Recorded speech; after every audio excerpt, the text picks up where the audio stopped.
안녕하세요. 중요한 순간의 준비를 함께하는 일일피부과 피부과 전문의 박경희 원장입니다. 오늘은 일일피부과에서 점제거 레이저 후에 주의하셔야 할 점이나 숙지하시면 좋을 내용들에 대해 말씀드려볼까 해요.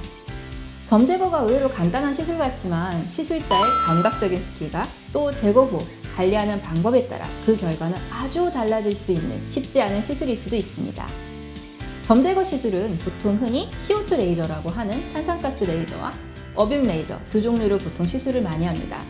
점뿐만 아니거나 흔히 말하는 쥐전, 사마귀, 비립종 등 피부를 깎아내는 치료를 할 때 그 상태에 따라 두 종류의 레이저 중 한 가지를 골라서 사용하는 편입니다. 거의 대부분의 환자분들이 큰 불편함 없이 1에서 2회의 효과를 보시지만 점의 사이즈나 종류에 따라 깊이가 깊은 점은 3에서 4회, 최대 10회 이상 하셔야 하는 정도로 이런 점은 흔하지는 않지만 있긴 합니다. 물론 진단도 중요합니다. 환자분들이 점으로 알고 온 것도 점이 아닌 얕은 검버섯이거나 일광성 잡티이거나 표재성 잡티라면 앞서 말씀드렸던 레이저들보다는 살짝 딱지가 생기면서 떨어지는 레이저로 치료를 하기도 합니다. 점의 경우 제거 시술 후에는 듀오덤이라고 하는 재생용 밴드를 붙이는 방법을 권장을 드립니다. 시술 깊이나 피부 상태에 따라 최소 2주, 때로는 새살이 평평하게 차오를 때까지 한 달 정도 밴드를 유지하라고 말씀드리기도 합니다.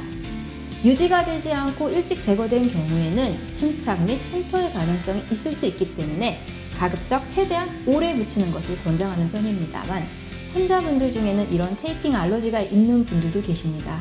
이런 알러지는 붙이지 않는 이상 알 길은 없긴 해서 부착 과정에서 그 주변이 붓거나 가려움이 심해지면 어쩔 수 없이 제거를 해야 하는 경우도 있습니다.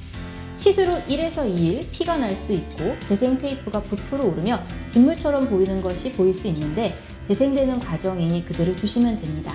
단, 진물이 너무 많이 흘러내리거나 피가 날 경우 교체하시면 되고 가급적 자주 교체하시지 마시고 최소 2에서 3일에 한 번 정도만 교체해 주시면 좋습니다. 새살이 다 차오른 후 반창고를 더 이상 붙이지 않아도 될 경우 약간 붉은 단계에서는 흉터용 연고를 바르시면 좋습니다. 이때 햇빛에 오래 노출되는 경우 색소 침착이 생겨 오래 갈 수 있기 때문에 예방 차원으로도 자외선 차단제를 좀 꼼꼼히 바르시는 것이 중요합니다.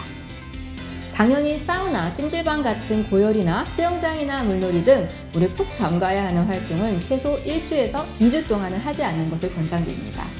피부가 많이 얇으신 분들이나 부득이하게 깊이가 깊어 좀 깊게 시술한 곳은 붉은기가 수개월 가는 경우도 있는데 시간이 지나면 좋아지시니 걱정 안 하셔도 됩니다. 얼굴에 입가 주변이나 얼굴 이외 몸에 있는 점을 뺄 경우에는 질감 변화나 흉터 가능성이 있을 수 있으니 그 부분을 고려하셔서 시술 시 결정에 참고하시면 좋으실 것 같습니다.